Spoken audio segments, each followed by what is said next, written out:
Japan is starting to recover after the country's devastating earthquake and tsunami, but it's been painfully slow, especially in the country's northern region of Tohoku. Well, last night we met that group from Maui that was in Japan helping the folks in Japan. And tonight you're in Sendai. Photographer Rex von Arswald and I traveled there recently and found a story about a school in Sendai that just last year opened a new branch in Hawaii. But first, we take you to Sendai, 160 miles northeast of Tokyo, where we meet a very special girl and others learning what the aloha spirit is all about.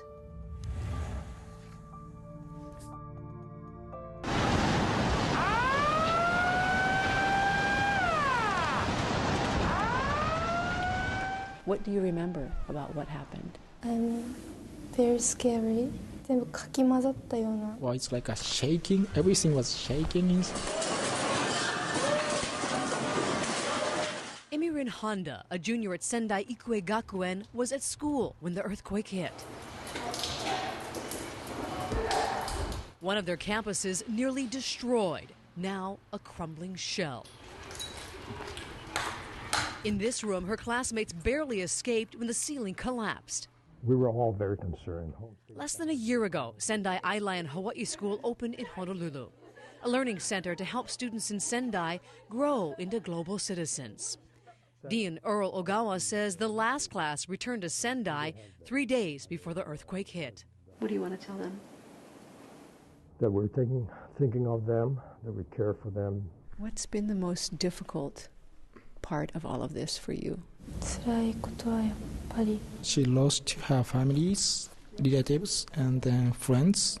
For Emirin, it was terror followed by tragedy.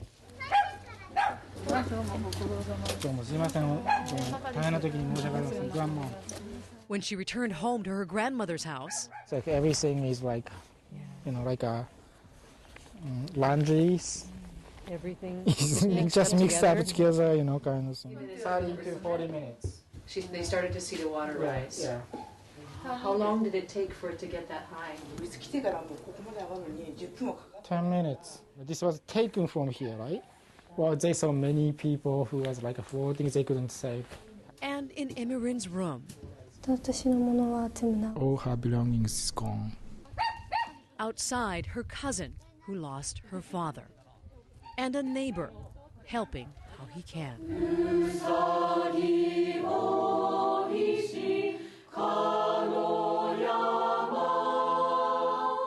The song is called My Country Home. Back at Sendai Ikue Gakuen, they are practicing to sing at nearby shelters. It's something, a start, on their first day back at school. As you can see, it's pretty dark in here, and it's actually quite cold, too. They're doing their best to conserve energy. They just got the power on about a week ago and water a few days ago, but they say sometimes it's coming out brown or not at all. Still, the students here are grateful. They have something to take their minds off what happened. And in a large brown box brought straight from Hawaii. Cranes, 1001 for good luck. Have a dream. Have a dream.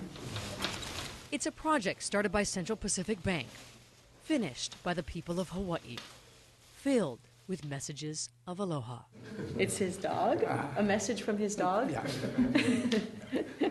Aloha. Don't be defeated. Don't be defeated.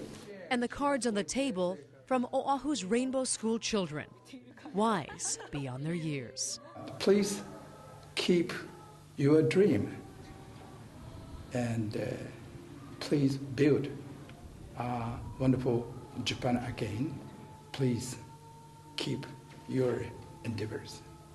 Thank you.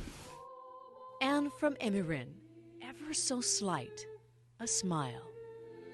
A sign that wave of aloha from Hawaii just might be working.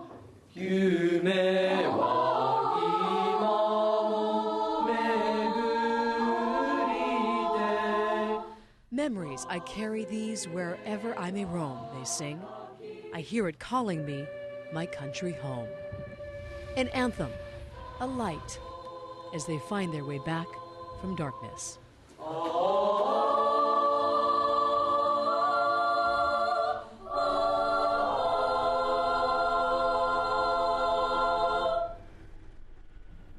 And 1 week later, there in the striped jacket with an even bigger smile, it's Emerin. She and 25 other girls from Sendai have made it to Hawaii on this day, enjoying Diamond Head Park with a great time with her friends, too. How long are they going to be staying here in the islands? Well, they're going to be here for about half the summer, learning English, taking field trips, and just kind of getting a break from the stresses back at home.